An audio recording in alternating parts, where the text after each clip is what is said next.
Rodgers returns to Celtic with a brand new 3-year deal contract and a 5-year plan in place to try and make Celtic European champions. Welcome back, guys, to Son of Scotland TV.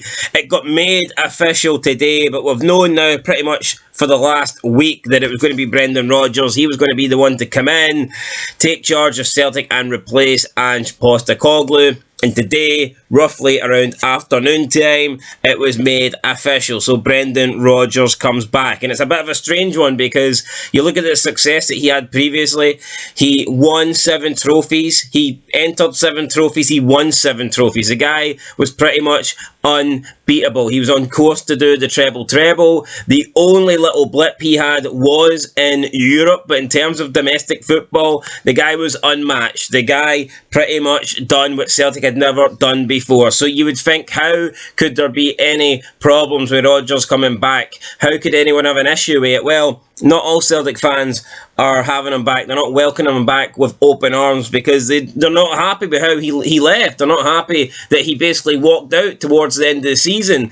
And not only do they think it was the bad timing and they think that it was wrong for him to walk out when trying to complete the treble, I do believe that Celtic fans also hold the 10 in a row against Rodgers, because we've seen regularly when Rodgers was at Celtic, he would hold up the 10 fingers, and I think people assumed that meant 10 in a row. What else could it mean? Let's be honest. I think we all felt that Rodgers was going to be at Celtic for 10 in a row, and I think at the time we all felt like they were going to do 10 in a row. I didn't see them being stopped, but once Rodgers left and then Rangers got a bit closer, and we all know what happened after that. So yeah, Rodgers is now back, and he is, in my opinion, he's coming back.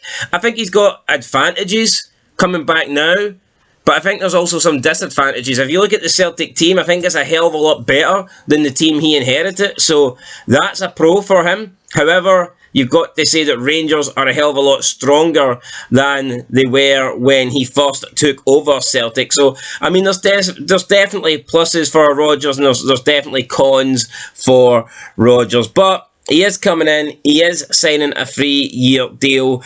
And maybe important news, big news for him, is that he's getting to keep coaches John Kennedy and Gavin Strachan. Now, we know Ange Postecoglou wanted to take John Kennedy to Spurs, but John Kennedy has now committed his future to Celtic and he wants to work alongside Rodgers, and I think that will help.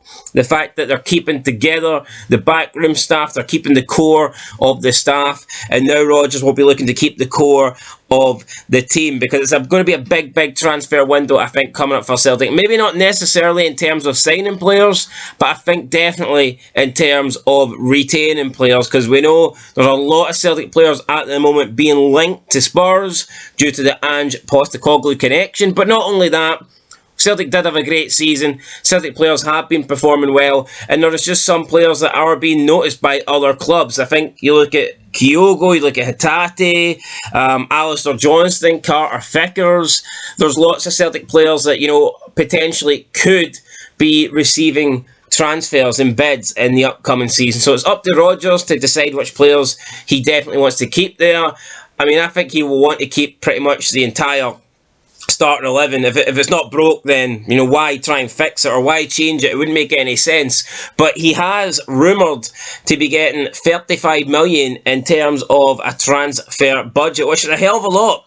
A hell of a lot for a Scottish Premiership side. Maybe not in the Premier League. Maybe if you get 35 million at Leicester, you're thinking, God damn it, we're getting relegated. But, I mean, if you get 35 million in Scotland, it's a damn party. You can buy pretty much every single player in the league for that amount. So it'll be interesting to see. We know that Celtic want to improve in Europe. That's where they want to step up. That's where they need to step up. And maybe that's where they'll spend that money. I think if you look at the squad, it's a really good squad.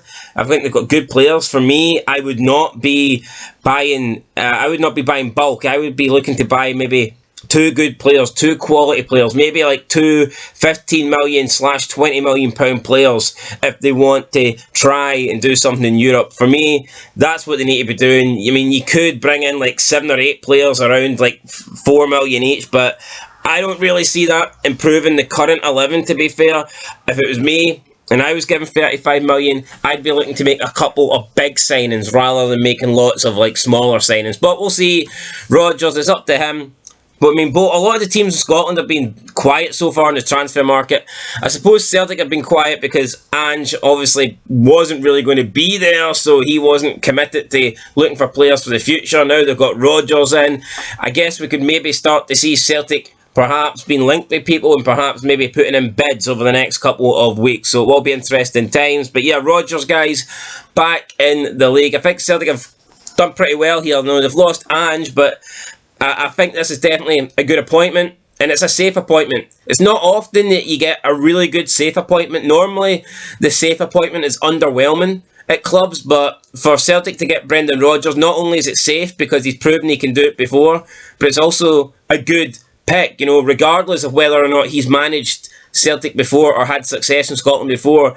He is a top manager, there's no doubt about that. So I think Celtic they've kind of fallen in the shit with Ange Postecoglou, but they've came out smelling their roses now. That's not me saying I think Rodgers is better than Ange. I wouldn't go that far. I'm not necessarily saying Ange is better than Rodgers either, but I think they could not have come out with this, you know, much better. Let's be real. They've lost Ange, but they've managed to keep the backroom staff. They've managed to get Rodgers in, and now there's talk of like 35 million being spent trying to win a European Championship in 5 years, and it looks like they actually might be able to keep a hold of some of their players because the links seem to be dying down. When Ange first went, it was Kyogo's going to Spurs, Kyogo's going to Spurs. Not so much now, you know, that the £30 million price tag on Kyogo, it's sort of got a little bit quiet now, it's died down. So we'll see, guys. But that's it, Brendan Rodgers is back. Let me know your thoughts down below.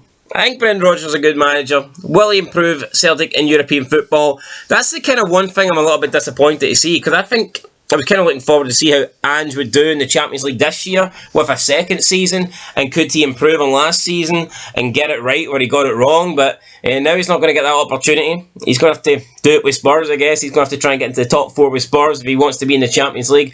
But now it's Rodgers. Rodgers gets to come in and he gets to go back to the top of European football. And, you know, regardless of Premier League or whatever, I believe being the manager of Celtic is bigger than being the manager of Leicester. So I actually think it's worked out well for everybody.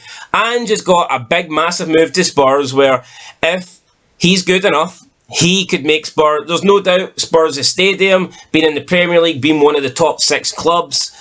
Sorry Newcastle, but you're not it. You're just a team with fucking money. That's it. A team with money, but no fans and no history, no titles, more importantly. So yeah, Spurs are a top 6 club. And I feel like Ange Postecoglou, if he gets it right there, he can do big, big things. Celtic have managed to get in Brendan Rodgers. That's worked out for them. And Brendan Rodgers has been sacked for Leicester, but no one's really looking at that now because now he's got a job, he's got the return at Celtic, and he's getting an opportunity now to go on, push on, win more league titles, and try and go even better in Europe. So I think it's worked out pretty well for everybody, guys. Let me know what you think down below. I will catch you in the next one. Scotland game tomorrow. Can't wait. Scotland versus Georgia. Personally, I think we're already there. I think we've qualified. Maybe in the past we could let this slip, but I don't see a Steve Clarke side letting this slip at all. 8 points in front of Norway. I mean, even if we lose to Norway at Hampden, I just don't see where we're going to drop points. If we would need to drop points against Cyprus and Georgia, and then Norway would need to beat Spain, and they'd need to beat us. I don't see it happening, guys. For me, we're there. For me, we are there. But the match preview coming soon, so make sure you check that out, guys. I'll catch you in the next one. Till then, though, Rodgers has returned to Celtic. Peace.